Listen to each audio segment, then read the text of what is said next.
হরে কৃষ্ণ বন্ধুরা, বহুপ্রকারের ব্যাস পূজা উপলক্ষে যে গ্র্যান্ড সেলিব্রেশনটা হচ্ছে, সেই সেলিব্রেশনের আজকে হচ্ছে দ্বিতীয়তম দিন। আজকে বিরাট জাঁকজমক ভাবে খুব আয়োজন করা হয়েছে, তো বিপুল লোকের সমাগম হয়েছে। অনেক রকম জিনিসও আজকে হচ্ছে, পথ প্রদর্শনী আছে, সব কিছু মিলে পুরো ব্লগটা একদম জমজমাটি হতে চলেছে। পুরো ব্লগটা কিন্তু অবশ্যই আপনারা দেখবেন। ব্লগটা একটু ডিটেলসে আপনাদেরকে দেখাবো, তো ওই জন্য একটু বড় হবে, তো আপনারা ধৈর্য সহকারে অবশ্যই কিন্তু পুরো ব্লগটা দেখবেন শেষ পর্যন্ত, কারণ শেষে আরো আনন্দ আছে। এইগুলো তো সবে আজকে এখন শুরু, তো শেষ পর্যন্ত অবশ্যই কিন্তু দেখবেন, কারণ আমি আছি কেটে ছেটে তারপরে ব্লগ দিচ্ছি না, পুরোটাই একদম ডিটেলসে যেখানে যেখানে যা যা হয়েছে সব কিছুই আপনাদেরকে দর্শন করাবো। তো এই জন্য পুরো বড় করে ব্লগটা আপনাদের জন্য বানিয়েছি। অবশ্যই কিন্তু আপনারা ধৈর্য সহকারে দেখুন। এই দেখুন, এখানে সকাল 7টা থেকেই কিন্তু পথ প্রদর্শনীর জন্য নগর সংকীর্তন যে শোভাযাত্রাটা হবে, সেই জন্যই এখানে সব এই যে পথ প্রদর্শনীর জিনিসগুলো সবাই সেজে টেজে রেডি হয়ে এখানে শুরু হয়ে গেছে। আমি আস্তে আস্তে তখনই দেখি এগুলো অলরেডি চলেই যাচ্ছে, অনেক আগে এগিয়ে গেছে। তো তারপরে এখানে আমরা দাঁড়িয়ে আছি। এখন ওই প্রদর্শনী যাওয়ার পর এখানে আসছে প্রভুপাদের রথ পেছনের দিকে, সেটাও আপনাদেরকে দর্শন করাবো। সবাই কত সুন্দর করে রথ টেনে টেনে নিয়ে যাবে, সেটা আপনারা এই ব্লগের মাধ্যমে দেখতে পাবেন। তো আপনারা দেখতে থাকুন ধৈর্য ধরে। আর এইখানে এই যে দেখতে পাচ্ছেন শিখল বাজাতে এসছে, তো আপনারা সবাই অলরেডি জানেন যে হরে কৃষ্ণ হালদার, যিনি শিখল বাদকে একজন বিখ্যাত খোল বাদক, তো ওনার যে টিম আছে, এই সব খোল বাদক যারা যারা খোল বাজাচ্ছেন সবাই কিন্তু ওনারই টিম। তো ওনার দুটো মেয়েও এসেছে, তো সেটা আপনাদেরকে এই ব্লগের মাধ্যমে দেখাবো। আর এখানে এই যে খুব সারি করে কত খোল মৃদঙ্গ একসাথে বাজাচ্ছে, সেই খোলগুলো লাইন দিয়ে খুব সুন্দর করে সাজিয়ে সংকীর্তনের শোভাযাত্রার মাধ্যম দিয়ে এত সুন্দর করে যাচ্ছে, দেখে অপূর্ব লাগছে। আর এইখানে এই যে বলতে বলতেই চলে এসেছে, এরকম প্রভুপাদের রথ। তো আজকে যেহেতু ভক্ত সিদ্ধান্ত সরস্বতী গোস্বামী ঠাকুরের জগন্নাথ প্রভুপাদের ব্যাস পূজা, তো সেই উপলক্ষে প্রত্যেক বছরই কিন্তু প্রভুপাদের রথ বেরোয়। তো প্রভুপাদকে এইখানে রথে করে নিয়ে যাওয়া হয়, আর ভক্তরা এই রথ টেনে টেনে নিয়ে যায়। তো এই রথ পুরো হুলোর ঘাট পর্যন্ত যায়। মায়াপুরে যারা এসেছেন তারা অবশ্যই জানবেন হুলোর ঘাট কোথায়, যেখানে ফেরি ঘাট আছে, নৌকা ঘাট। তো সেই পর্যন্ত যায়। আবার ওখান থেকে এই নগর সংকীর্তন শোভাযাত্রা করতে করতে আবার কিন্তু ফিরে আসে হচ্ছে যোগপীঠে, অর্থাৎ মহাপ্রভুর যে জন্মস্থান আছে সেখানে। তারপরে জন্মস্থানে এসে আবার ওখানে যত সাধুগণ আছেন, যত বৈষ্ণবগণ আছেন, এমনকি আমার গুরু মহারাজ সমেত সবাই ওখানে বসে থাকবেন, সব মহারাজগণ। তো ওইখানেই অনেক কীর্তন হবে, পাঠ হবে। তারপরে শিখল বাদক যারা এসেছেন ওখানে খোলের মাধ্যমে নানা রকম বলবে, বাজিয়ে দেখাবে। তো সেগুলো সবই আপনাদেরকে খুব ভালোভাবে ডিটেলসে দেখাবো। আর এখানে দেখুন আলাদা করে প্রভুপাদের রথ চলে যাওয়ার পর এখানে যে যত মহিলাগণ আছেন সকলকে দুদিকে দুটো লাইন করে সারি সারি ভাবে দাঁড়িয়ে তারপরে পরপর বেশ খুব সুন্দরভাবে লাইন দিয়ে নিয়ে যাচ্ছে। তো পরিক্রমা করতে করতে নিয়ে যাচ্ছে, আর এগুলো কিন্তু দেখতে খুব অপূর্ব লাগে। তো এখানে লাইন দিয়ে বেশ পরিক্রমা করা হয় যেমন দোলেতে, সেই রকম ভাবে হাতে পতাকা নিয়ে সকলে তো খুব সুন্দরভাবে সারিবদ্ধ ভাবে সকলে কিন্তু, শুধুমাত্র এখানে মহিলারা যে বয়স্ক মহিলা থেকে আরম্ভ করে বাচ্চা ছোট সকলেই কিন্তু, যারা হাঁটতে পারছে না তারাও আসছে শুধুমাত্র এই আনন্দ নেওয়ার জন্য এবং প্রভুপাদের ব্যাস পূজা উপলক্ষে প্রভুপাদের কৃপা লাভ করার জন্য। আর এখানে এই দেখুন সকলেই কিন্তু পরিক্রমা করছে। তো এই পরিক্রমা একদম পুরো ঘাট পর্যন্ত গিয়ে তারপরে আবার যখন যোগপীঠে আসবে, তখন যোগপীঠেও একটা আরো বড় আনন্দ। এই যে দেখুন এখানে এই পরিক্রমা মহিলাদের মাধ্যমে শেষ হলো। তো তারপরে আমরা এখন ঢুকে পড়েছি হচ্ছে যোগপীঠে। আর যোগপীঠে আপনাদেরকে যে যত দর্শনীয় এখানে জায়গা আছে, যোগপীঠের জায়গা, সেটা আপনাদেরকে দর্শন করাবো বলে ওই জন্য আমি যোগপীঠে ঢুকেছি। প্রথমে লক্ষ্মী নৃসিংহদেবকে আপনাদেরকে দর্শন করিয়ে দিলাম, দেওয়ার পর আমি পরিক্রমা করে নিয়েছি। নিয়ে পর তারপরে এইদিকে চলে এসেছি হচ্ছে যেখানে মহাপ্রভুর জন্মস্থান, অর্থাৎ চৈতন্য মহাপ্রভু যে নিম গাছের তলায় জন্মগ্রহণ করেছিলেন সেখানে আপনাদেরকে দেখালাম। আর এখানে হচ্ছে সচী মাতা আর ওনার পিতা জগন্নাথ মিশ্র, ওনার কোলে, সচী মাতার কোলে যে নিমাই আছে সেইটা বিগ্রহটা আপনাদেরকে দর্শন করালাম। তারপরে এইদিকে যে মেন বিগ্রহ ছিল সেটা দর্শন করে নিলেন তো মহাপ্রভু। তারপরে ভক্তিনাথ ঠাকুরকে দর্শন করিয়ে দিলাম। এইগুলো দর্শন করতে করতে এইখানে দেখি এদিকে আমাদের যে প্রদর্শনী আছে বা নগর সংকীর্তন শোভাযাত্রা গেছে তার আসার সময় হয়ে এসেছে। আর তার গেটের সামনে কি সুন্দর ফুল দিয়ে এত সুন্দরভাবে ডিজাইন করে রেখেছে এখানটায় দেখুন।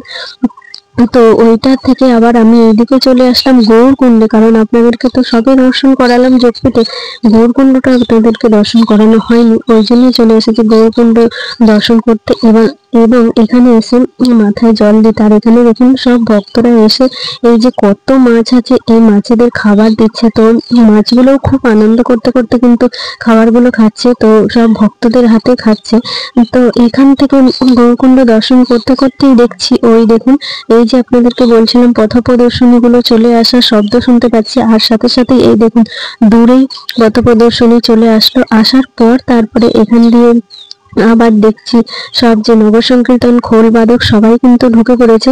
আর এই জায়গাটায় দাঁড়িয়ে ওই যে গাড়িটায় দেখতে পাচ্ছেন এখানেই সেই বিখ্যাত খোল বাদক যে হরে কৃষ্ণ আলদারের মেয়ে, সে এখানে গান করছে। আর ওর ভেতরে ওই গাড়িতেই আছে আর একজন যে মেয়ে, ওই দুটো মেয়ে। তো ওনার একটা মেয়ে খোল বাজাচ্ছে আর একটা মেয়ে গান করছে, কীর্তন করছে। তো এই দেখুন দূর থেকে আপনাদেরকে দেখানোর চেষ্টা করলাম। আর এখানে যে যত এই যে নিচে খোল বাদক আছেন তার মধ্যে কিন্তু মহিলা খোল বাদকও অনেক আছেন, আপনারা লক্ষ্য করতে পেরেছেন কিনা জানি না। তো সবাই মিলে এখানে খুব সুন্দরভাবে তো খোল বাজাচ্ছে, তার সাথে সাথে কীর্তন করছে, কত কীর্তনের নৃত্য করছে। আর ওইখানে এই যে সব ভক্তরা যারা যারা পরিক্রমায় গিয়েছিল তারা কিন্তু এখন ফিরে আসছে ধীরে ধীরে। তো এখনো প্রভুপাদ আসেনি, তো এগুলো আগে চলে আসার পর তারপরে আবার প্রভুপাদ পিছনে আছে।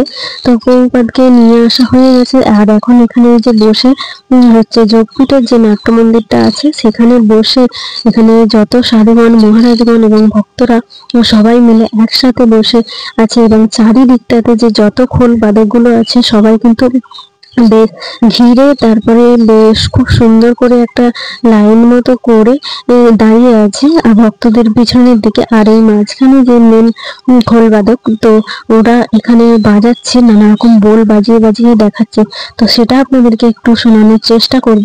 আর এখানে আপনারা অবশ্যই কিন্তু বুঝতে পারবেন একটু ভালো করে শুনলে যে এই খোলের মাধ্যমে কি বোল বাজাচ্ছে। তো সবকিছু বলে দিচ্ছে। এই যে এখানে সেই বিখ্যাত খোল বাদক হরে কৃষ্ণ হালদারের মেয়ে একজন, যে একটা মেয়ে সে খোল বাজাচ্ছে আর একটা মেয়ে এখানে আছে কীর্তন করবে। সঙ্গে আপনাদেরকে এখানে দেখাবো, তো আপনারা দেখতে থাকুন যে কি বোলটা বাজাচ্ছে এই খোলের মাধ্যমে।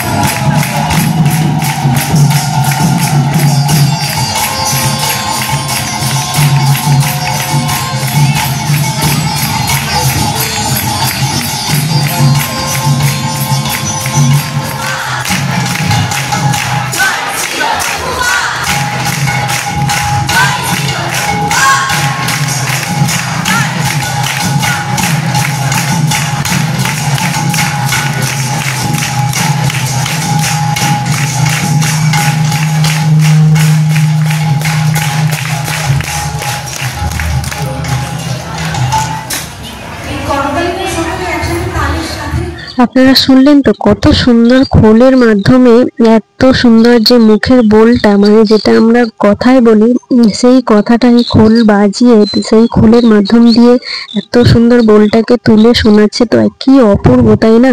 ভাবলেও বেশ ভালো লাগে যে আমরা ভক্তি সিদ্ধান্ত সরস্বতী গোস্বামী ঠাকুর প্রভুপাদ যে এই বোলটা, এই উচ্চারণটা, এটা খোলের মাধ্যমে ওরা খুব সুন্দরভাবে বাজিয়ে তারপরে শোনালো, একদম ছোট ছোট করে খুব সুন্দর করে বাজালো, আর বেশ ভালো লাগলো কিন্তু এটা। তো আপনারা যারা এই অনুষ্ঠানে এসেছেন তারা অবশ্যই কিন্তু কমেন্ট করবেন যে কোন বছরে আপনারা এসেছেন, এই বছরে এসেছিলেন নাকি আবার গত বছরে এসেছিলেন না তার আগের বছরে এসেছিলেন, কারণ এই অনুষ্ঠানটা 3 বছর ধরে হচ্ছে। তো কোন বছরে আপনারা এসেছেন বা কারা কারা আসেননি তারাও কিন্তু কমেন্ট করে জানাবেন। তো এখন হচ্ছে যত মহারাজগণ আছেন তো ওনাদের হরিকথা শুরু হয়ে গেছে, মহিমা কথা, তো সেইগুলো একটু শুনে নিই। চলুন, জীবন ধন্য হয়ে যাবে ওনাদের এই কথা শুনলে। আপনারা আশীর্বাদ করুন, আগামী বছর আমরা প্রভুপদের উৎসব আরো বৃহত্তর আকারে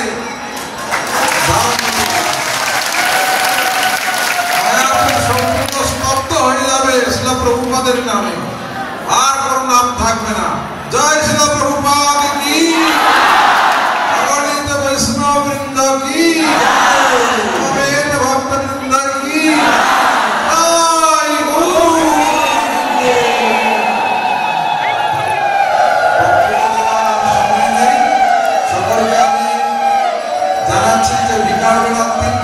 ধর্মসভা শুরু হবে, আজকে আবার মহা আরতি আছে, অন্যান্য মঠের আচার্যগণ যারা আসবেন তারা স্টেজে থাকবেন, আর সকলে মিলেমিশে প্রভুপাদের আরতি আমরা করবো। যেরকম হাত তুলে প্রভুপাদ কীর্তন করলাম, মধুসূদন মহারাজ একটা খুব সুন্দরভাবে আমাদের বললেন যে প্রভুপাদ বলে সকলে হাত তুলে দিলেন। ঠিক প্রভুপাদের আরতিতে আমরা একসঙ্গে আর পাঠ শেষ হয়ে যেতে এইদিকে চলে এসেছি প্রসাদ হলের দিকে, আর এখানে এসে দিকে অনেকটা লাইন হয়ে গেছে, আর যেহেতু হাজার হাজার লোকের ব্যাপার, অনেক ভিড় আজকে, তো ওই জন্য অনেক পরে আমরা লাস্টের দিকে প্রসাদ পেলাম, সব ভিড় কমে যেতে তারপরে এখানে ঢুকে পড়েছি অলরেডি এখন প্রসাদ পেতে। আর এখন আমরা বসে পড়েছি, তো মহাপ্রসাদ আজকে যোগপীঠে যেহেতু প্রসাদ পাওয়ানো হচ্ছে, আর এখানে এখন দিয়ে দিয়েছে অন্ন, সবজি, ডাল আর পনির সবজি আরো সব যা যা হয় সেগুলো দিয়ে প্রসাদ পাওয়ার পরে চলে এসেছে। আর এখানে দেখুন ভগবানকে শয়ন দেওয়া হয়ে গেছে, ওই জন্য মন্দির বন্ধ হয়ে গেছে। আর যেই প্রভুপাদের বিগ্রহটা রথে করে আনা হয়েছে সেই বিগ্রহটা এখানে রাখা হয়েছে, তো এই জন্য এখানে দর্শন করে নিলাম। নেওয়ার পর তারপরে বাড়িতে এসে আবার এখানে মন্দিরে দুপুর থেকে প্রোগ্রাম শুরু হয়ে গেছে, তো সেই প্রোগ্রামের জন্য আবার চলে এসেছি মন্দিরে। এখন মঞ্চে যারা যারা উপস্থিত আছে তারা সকলে এক এক করে বক্তৃতা দিচ্ছেন, তো সেই বক্তৃতা আপনাদেরকে একটু শুনিয়ে দিই, চলুন। প্রসাদ দত্ত মহাশয়কে তো আপনারা সবাই জানেন, যার আবির্ভাব তিথি উপলক্ষে আজকের এই আয়োজন। এই কাল হয়েছে, আজ হবে, আবার আগামী দিনও হবে।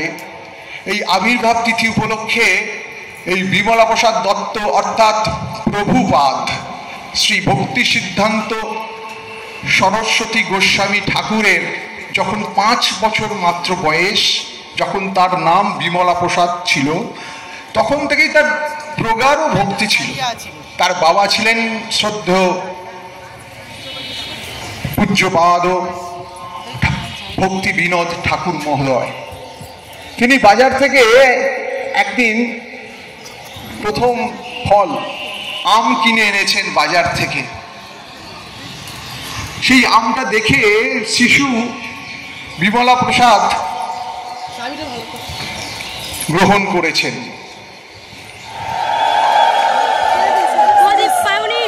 এই সপ্তাহে আমার প্রত্যাদেশ ছিলেন তার পরিবার যখন শিলবাজি মহারাজ কি বাজুবাজের কাছে ছিল প্রভুপাদ গেলেন, তখন তিনি বললেন, হ্যাঁ শ্রীমান মহাপ্রভু নির্দেশ দিয়েছেন তোমাকে আমি দীক্ষা মন্ত্র প্রদান করব।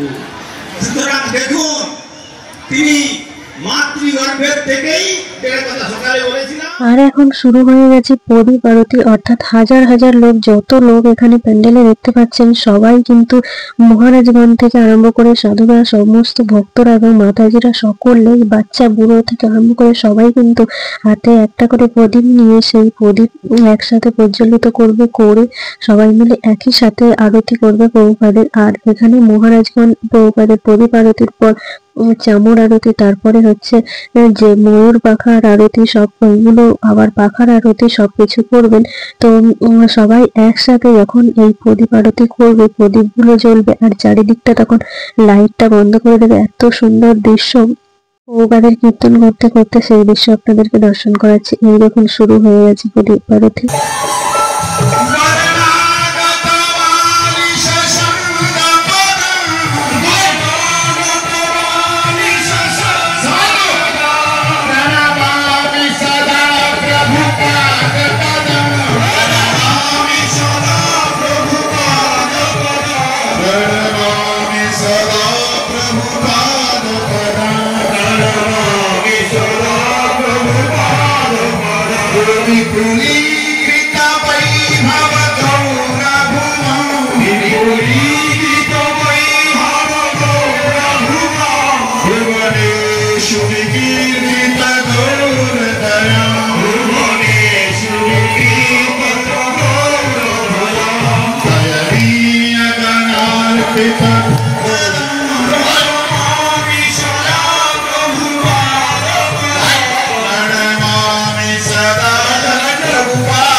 সকলে একসাথে প্রদীপ জ্বালানোর মতো এত সুন্দর দৃশ্য মনে হয় আর কিছুই নেই। আর এই দৃশ্যটাই কেবলমাত্র এই বহুপাদের ব্যাস পূজাতেই এরকম এখানেই হয়। তো এই অনুষ্ঠানের পরেই তারপরে আবার যত মহারাজগণ আছেন, সাধুগণ আছেন, আচার্যদেব আছেন, আর তার সাথে সাথে যত ভক্তরা আছেন, মাতাজিরা সমেত সকলেই কিন্তু এখানে মধুসূদন মহারাজ এত সুন্দরভাবে কীর্তন করে সকলকে ডান্স করাবে, নৃত্য করাবে। তো সেই নৃত্যটাই আপনাদেরকে দর্শন করাবো। আর এখানে দেখুন যত ভক্তগণ আছে সবাই কিন্তু মঞ্চে উঠে সব সাধুদের সাথে একসাথে এত সুন্দরভাবে নৃত্য করছেন, তো কীর্তনের তালে তালে। আর এখানে নৃত্য করাচ্ছেন মধুসূদন মহারাজ। তো আপনাদেরকে এখানে সেই নৃত্যর একটু ঝলকই আপনাদেরকে দেখাবো। তো চলুন নৃত্যের আনন্দ আপনারাও দূর থেকে দর্শন করে আনন্দ উপভোগ করুন, এবং এই আনন্দের সঙ্গে সঙ্গে আপনাদের প্রভুপাদের কৃপা লাভ হবে। তো অবশ্যই কিন্তু দর্শন করতে থাকুন নৃত্যটা।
তো দেখলেন কত সুন্দর কীর্তন করছে আর নৃত্য করছে প্রভুপাদের। কীর্তন করতে করতে সব ভক্তরা এবং সাধুরা এবং তার সাথে যত মহারাজগণ আচার্যদেব আছেন, তো সকলেই কিন্তু একসাথে প্রভুপাদের উদ্দেশ্যে প্রভুপাদের সামনে আরতি হয়ে যাওয়ার পরে নৃত্য করছেন, কীর্তন করছেন। তো যেহেতু আজকে হচ্ছে প্রভুপাদের ব্যাস পূজার অধিবাস, তো প্রভুপাদের ব্যাস পূজার ভিডিও কিন্তু অলরেডি আমি আপলোড করে দিয়েছি। আপনারা অবশ্যই যারা যারা দেখেনি প্রভুপাদের ব্যাস পূজার দিন কি হলো সকাল থেকে একদম সন্ধ্যে রাত পর্যন্ত, তো সমাপ্ত পর্যন্ত, যেহেতু প্রভুপাদের ব্যাস পূজার মাধ্যম দিয়ে এই 3 দিনের অনুষ্ঠান সমাপ্ত হয়ে যাবে, তো কি কি হলো সবকিছুই কিন্তু এই ব্লগে আছে।